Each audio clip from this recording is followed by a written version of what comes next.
Halo Tribuners, salam jumpa di Tribun Ambon hari ini, edisi 29 November 2021. Bersama saya Ajeng Hatalea di Tribun Ambon hari ini akan kami hadirkan berita terbaru dari Kota Ambon dan Provinsi Maluku pada umumnya. Di Tribun Ambon hari ini kita mulai dengan berita pertama. Viral video 30 detik merundung gadis remaja di lapangan Galunggung Ambon. Korban dipukul dan dijambak.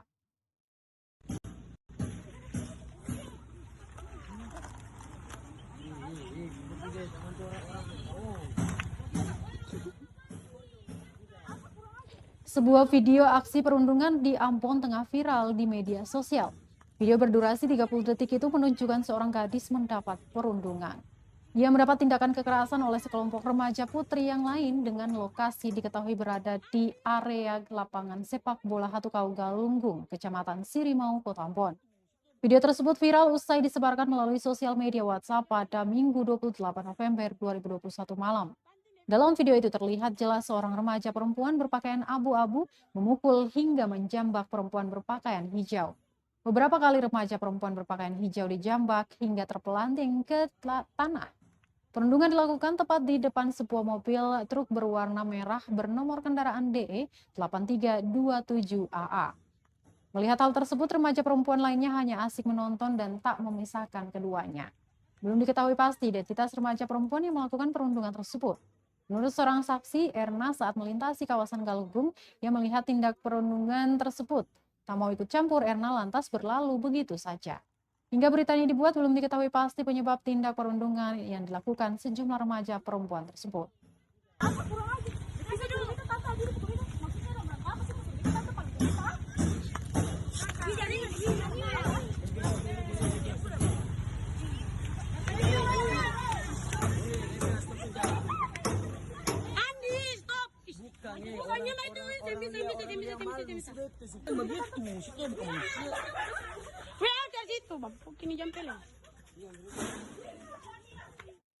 Masih dari Kota Ambon, Tribuners, revitalisasi Benteng New Victoria Ambon terima sertifikat cagar budaya nasional dan hasil kajian. Langkah pemerintah Kota Ambon untuk merevitalisasi Benteng New Victoria peroleh kemajuan dengan diberikannya sertifikat benteng sebagai cagar budaya peringkat nasional. Serta hasil kajian perlindungan, pengembangan, dan pemanfaatan cikal bakal Kota Ambon ini oleh Direktorat Jenderal Kebudayaan Kementerian Pendidikan dan Kebudayaan, Riset, serta Teknologi. Penyerahan sertifikat dan hasil kajian diserahkan langsung oleh Dirjen Kebudayaan Hilmar Farid kepada Wali Kota Ambon Richard Louhan APSI di Patimura Park Senin 29 November 2021 sore. Hilmar Farid menerangkan penetapan Benteng New Victoria sebagai cagar budaya nasional telah lama, namun baru diberikan sertifikatnya saat ini. Dia melanjutkan proses revitalisasi sudah berada pada jalur yang tepat. Selanjutnya pemerintah perlu merancang program yang tepat untuk pemanfaatan tempat bersejarah kota musik ini. Dia berharap setiap pihak dapat memanfaatkan sebaik mungkin Benteng New Victoria, tak hanya sebagai cagar budaya, namun bagi pembelajaran generasi muda dan juga meningkatkan ekonomi masyarakat. Sementara itu, Wali Kota Ambon Richard Louhan APSI mengatakan, hasil kajian ini menjadi salah satu upaya untuk mengembalikan Benteng New Victoria ke tangan pemerintah Kota Ambon, juga sebagai syarat untuk memproses ke Kementerian Keuangan. Dia melanjutkan, pada Jumat pekan ini akan bertemu kembali staf Angkatan Darat Udara guna membicarakan proses tukar guling. Kajian dari tim kajian tinggal sekarang tahap berikut untuk dalam bentuk eksekusi, ya, di mana Kodam itu dia harus pindah ke lokasi yang baru. Nah, tahap berikut setelah pengkajian ini, itu kita akan tindak lanjuti dengan persiapan anggaran untuk pembebasan lahan. Ya, nah kita sudah survei, Kodam sudah survei lahan itu direncanakan di seputaran Nawiri. Ya, nah kita akan bebaskan lahan itu.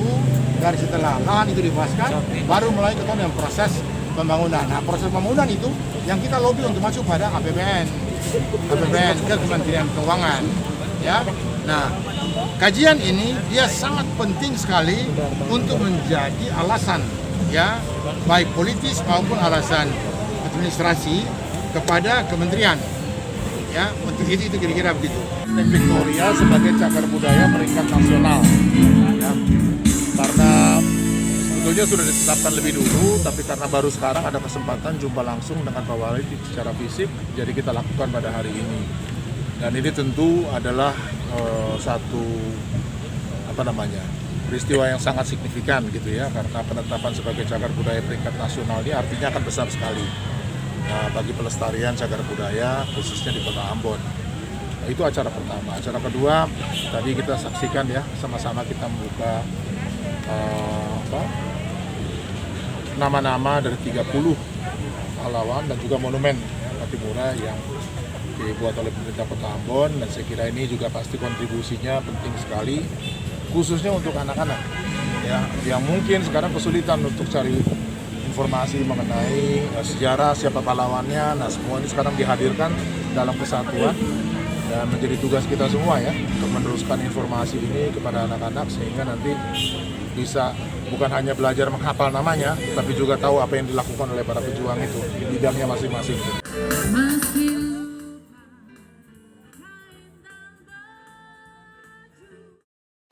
Bapak Yanan, jukir di Taman Patimura, berhasil sekolahkan anak hingga bekerja di Jerman. Di usia senja, pria ini masih kuat mengangkat pindahkan kendaraan roda 2. Itu dilakukan hampir setiap hari selama 8 jam bekerja. Dialah Yosef Pernatianan, pria kelahiran 1955 yang menjadi juru parkir di area Taman Patimura Ambon. Namun siapa sangka pria tua yang murah senyum itu berhasil membawa 2 orang anaknya menjadi sarjana. Salah satunya bahkan telah bekerja jauh hingga di Jerman sebagai pengajar. 1 orang anaknya lagi bekerja di perusahaan swasta di kota berjuluk manis ini. Meski begitu, pria yang akrab disapa Bapak Yanan ini mengaku tetap akan bekerja sebagai jukir meski 4 orang anaknya telah melarang. Dia punya alasan sederhana untuk terus bekerja, yakni sekujur tubuhnya bakal sakit jika malah beristirahat. Bapak Yanan tidak sendiri, dia kerap bersama istrinya menjaga parkiran. Seakan pekerjaan itu menjadi waktu bertamasya bersama orang terkasih. Menurut Bapak Yanan, pendidikan yang terpenting sehingga pasca di PHK tahun 2013, dia bersama istri tetap bertekad kuat untuk menyekolahkan anak-anaknya. Hasilnya ditabung untuk biaya pendidikan dan sisanya dicukupkan untuk makan. Bapak Yana sendiri tinggal di kawasan Gunung Nona, Kota Ambon. Dia pun membagi nasihat untuk tidak malu dengan pekerjaan apapun selama itu halal.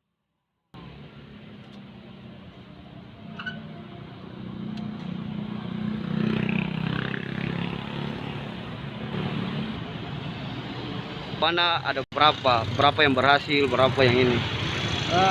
Yang kerja kebuka itu yang satu sudah habis kuliah, Kuliah. yang itu Tete mana berapa semua? ada 4. Ada 4. Ya. Yang semua kuliah? Saya yang 2 saya kuliah, yang 2 SMA saja. Iya. Terus yang satu akuntansi. Sarjana akuntansi itu. Terus yang satu sarjana pendidikan. Lalu sekarang kerja di mana yang pendidikan? Yang pendidikan di Jerman. Di Jerman ya, Tete. Pernah ada ya yang bilang kata jangan kasih sekolah anak-anak atau bagaimana begitu? Oh iya, itu ipar saya ada tuh. Iya. Bila kasih sekolah anak perempuan berapa? Iya, tapi Tete yang tetap kasih semangat aja untuk Iya. sekolah. Terus dari anak-anak pernah bilang Tete berhenti untuk kerja, ini kan anak berhasil banyak Iya. gitu. Suruh berhenti, kata bapak, dan mama kerja mau cari apa lagi, mau tanggung siapa? Tapi Lalu kita itu yang bilang, kamu orang ini katong tua mau duduk saja para apa? Atau biasa kerja. sudah saya kerja. Oke.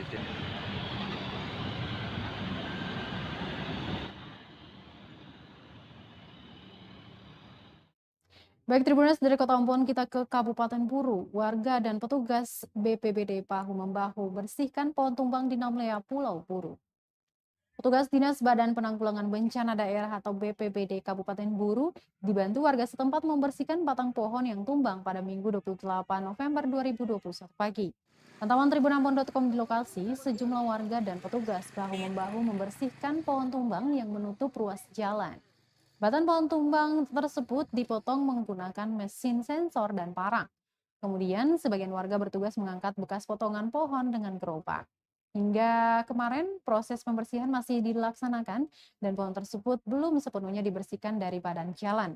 Menurut Anci Sewakil selaku warga RT 03 RW 03, Desa Namlea berharap pemerintah daerah Buru bisa secepatnya menangani pohon tumbang tersebut. Seperti diberitakan Tribunnews, kawasan Namlea, Kabupaten Buru, Maluku, dan sekitarnya diguyur hujan sejak sore kemarin. Hujan yang disertai angin kencang mengakibatkan pohon besar tumbang hingga menimpa kabel listrik, serta menimpa tembok gedung polsek dan pangkalan ojek hingga roboh. Tidak ada korban dalam kejadian tersebut, namun akses langsung terputus hingga sempat mengakibatkan kemacetan.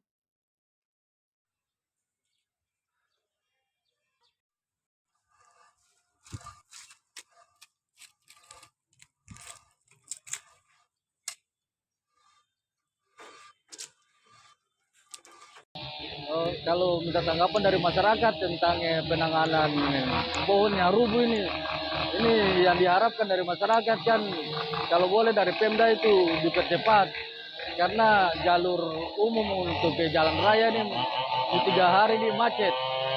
Untuk kebijakan dari Pemda untuk penanganan ini yang diharapkan katong itu alat sensor, kalau bisa pengadaan alat sensor buat orang kerja ini supaya bisa lebih cepat.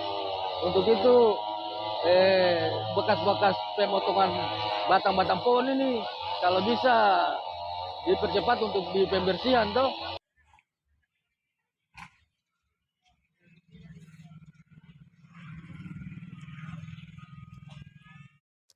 Baik, Tribunnews, kita ke berita olahraga. Atlet taekwondo Kabupaten Buru raih 3 medali emas di Pangdam Patimura Cup 2021.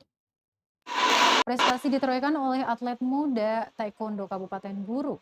Melalui turnamen taekwondo Pangdam 16 Patimura 2021, Dojang Hunter Taekwondo Club Kabupaten Buru meraih 3 medali emas. Ketiga atlet tersebut yakni Afrijal Tukmuli raih juara 1 kategori under 45 kelas semi prestasi. Abima Huda meraih juara 1 kategori under 33 kelas cadet putra. Serta Arianto Harmaji raih juara 1 kategori under 48 kelas junior prestasi. Kejuaraan ini dilaksanakan di Karangpanjang, Kota Ambon selama 5 hari sejak 24 hingga 28 November 2021. Pelatih Dojang HTC Kabupaten Buru Sofyan Muhammadiyah mengatakan sangat berterima kasih kepada semua pihak yang sudah membantu mereka sehingga dapat mengikuti kegiatan tersebut. Dia mengatakan ini kali pertama Dojang HTC Kabupaten Buru bertanding di lapangan. Yang mengungkapkan ke depan Dojang HTC akan mendelegasikan atletnya di setiap kejuaraan.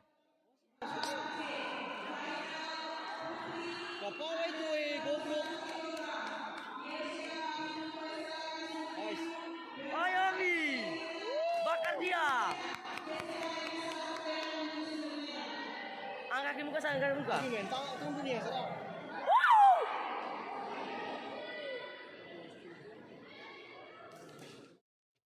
Dari Kabupaten Buru kita ke Kota Masohi, Tribunnews. Camat Kota Masohi keluhkan keterlambatan vaksinator lapangan dalam input data capaian vaksinasi COVID-19. Camat Kota Masohi Wandah mengeluh tim vaksinator lambat menginput data pencapaian vaksinasi COVID-19 di ibu kota Kabupaten Maluku Tengah itu. Menurut dia, seharusnya tim vaksinator menginput data offline berdasarkan nomor induk kependudukan atau NIK penerima vaksin dan dipisahkan sesuai alamat tempat tinggal. Hal itu dianggapnya penting dilakukan agar pihak kecamatan maupun kelurahan dapat dengan mudah memperoleh data dan mencocokkan sesuai jumlah penduduk di tiap kawasan. Kekesalan camat itu terpaksa ia luapkan lantaran deadline waktu pencapaian 50% di 30 November besok sudah harus dilaporkan ke Bupati Maluku Tengah.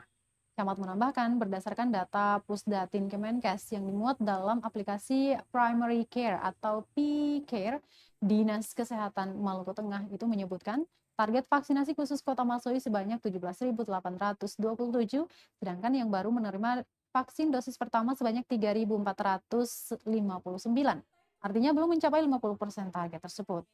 Dia pun berharap ada penegasan dari Kepala Dinas Kesehatan dan tim gugus tugas kabupaten agar vaksinator harus lebih rinci mendata penerima vaksin agar petugas kecamatan dan kelurahan juga tidak sulit memperoleh data capaian vaksinasi untuk dilaporkan. Yang kita perlukan sehingga mungkin dari lewat media, lewat komunikasi yang kita jalin ini ada data yang diambil dari aplikasi itu per kelurahan supaya capaian target dan persentase itu kita bisa ukur.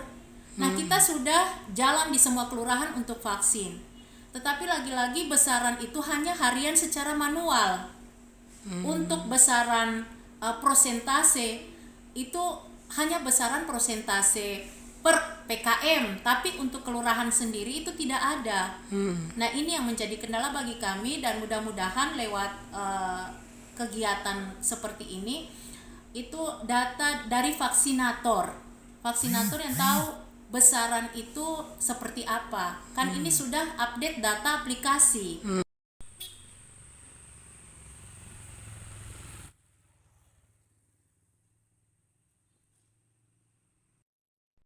Baik, Tribuners, kita ke berita terakhir. Kuatkan profil pelajar Pancasila. SD Negeri 206 Maluku Tengah gelar pentas seni. Menguatkan profil pelajar Pancasila kepada para siswa Sekolah Dasar Negeri 206 Maluku Tengah menggelar pentas seni. Kegiatan yang diikuti puluhan siswa perwakilan kelas 1 hingga kelas 6 itu berlangsung meriah di ruang terbuka sekolah pada Senin 29 November 2021. Berbagai pentas seni dipertunjukkan dalam kegiatan tersebut. Di antaranya tari-tarian, tari nirmala, tari singat, tari ukulele, dan tarian Ida Bela. Selanjutnya paduan suara instrumen trompet hingga cerita sejarah Pulau Sera. Kepala SD Negeri 206 Lenda Mual dalam sambutannya mengatakan, program sekolah penggerak merupakan bagian dari program kebijakan Merdeka Belajar yang dicanangkan oleh Kemendikbud. Program sekolah penggerak bertujuan untuk mewujudkan visi reformasi pendidikan Indonesia melalui profil pelajar Pancasila. Lanjut dikatakan, program tersebut mendorong peserta didik untuk mengembangkan aktualisasi diri lewat bakatnya. Ada 6 profil pelajar Pancasila yang ingin diraih, yakni beriman dan bertakwa kepada Tuhan dan berakhlak mulia, kebinekaan global, kemampuan bergotong royong, berpikir kreatif, bernalar kritis, dan memiliki kemandirian.